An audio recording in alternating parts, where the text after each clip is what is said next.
नमस्कार, मैं हूं आपके साथ अनुष्का और आप देख रहे हैं ARA6 न्यूज़।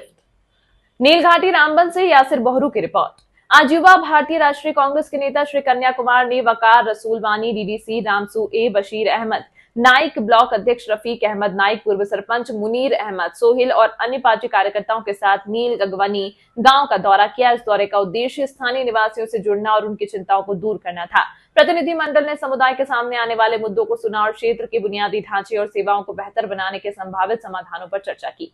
श्री कन्या कुमार ने नील गगवानी की जरूरतों का समर्थन करने के लिए अपनी प्रतिबद्धता व्यक्त की और उजागर मुद्दों को हल करने की दिशा में काम करने का वादा किया। इस दौरे में जमीनी स्तर पर पार्टी के जुड़ाव को मजबूत करने और स्थानीय आवाजों को सुनने को सुनिश्चित करने की दिशा में एक महत्वपूर्ण कदम के रूप में देखा गया। इस दौरे के परिणामों पर आगे की जानकारी घटनाक्रम के अनुसार प्रदान की जाएगी।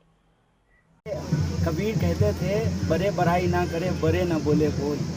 जो लोग बड़े होते हैं वो इस तरह की भाषा नहीं बोलते। आप मुझे बताइए कि बीजेपी की सरकार खुद ही दो लोगों की बैसाखी पे चल रही है।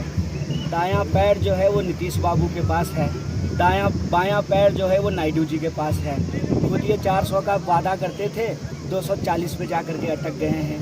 तो कहते हैं ना कि जब लोगों की हालत कमज़ोर हो तो उनको दूसरे के ऊपर मजाक नहीं उड़ाना चाहिए। और बीजेपी का काम ही है सिर्फ बड़ी बड़ी बातें करना। बीजेपी को तो इस सवाल का जवाब देना चाहिए ना कि उन्होंने कश्मीर की आवाम के लिए, जम्मू कश्मीर के लोगों के लिए रोज़गार की बात की थी। 10 साल में कोई बहाली नहीं हुई है। उनसे तो इस सवाल का जवाब देना चाहिए कि जो इतिहास में आज तक नहीं हुआ कि एक रियासत से उसका रियासत का अधिकार छीन करके उसको यूनियन टेरिटरी बना दिया गया है। वो कहते थे कि हर साल जो है 2 करोड़ नौकरी देंगे, सबके खाते में 15 लाख रुपया पहुंचाएंगे। 15 लाख रुपया तो छोड़ दीजिए, मैं कहता हूं कि जिन्होंने लाखों रुपया खर्च करके पढ़ाई लिखाई की है उनको रोजगार क्यों नहीं मिल रहा है।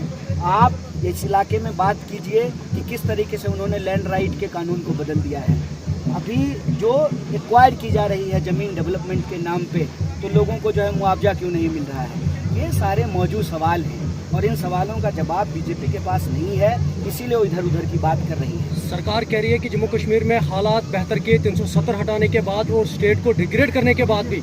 आप बताइए जरा क्या हालात। जम्मू कश्मीर के ही है ना, तो हम आपसे आपका हाल बताएंगे कि आपसे आपका हाल पूछेंगे। सर, नेशनल मेरा ये सवाल है कि दिल्ली में बैठ करके आप ये नहीं कह सकते ना कि लोगों की हालत क्या है। यहाँ आकर के लोगों से पूछिए। मैं यही पूछ लेता हूँ, आपको नौकरियाँ मिल रही हैं? तो कौन से हालात अच्छे हो गए? सीधा सा सवाल है ना। क्या महंगाई कम हो गई, बेरोजगारी कम हो गई, क्या नए स्कूल बने, नए अस्पताल बने? ये देखिए, इधर गांव के जो लोग रहने वाले हैं और इधर जो रहने वाले लोग हैं, जब इसमें दरिया का पानी आएगा तो ये कैसे इधर से उधर जाएंगे? क्या पुल बन रहा है, पुलिया बन रहा है, टनल बन रहे हैं? देखिए, ये लोगों के असली सवाल हैं।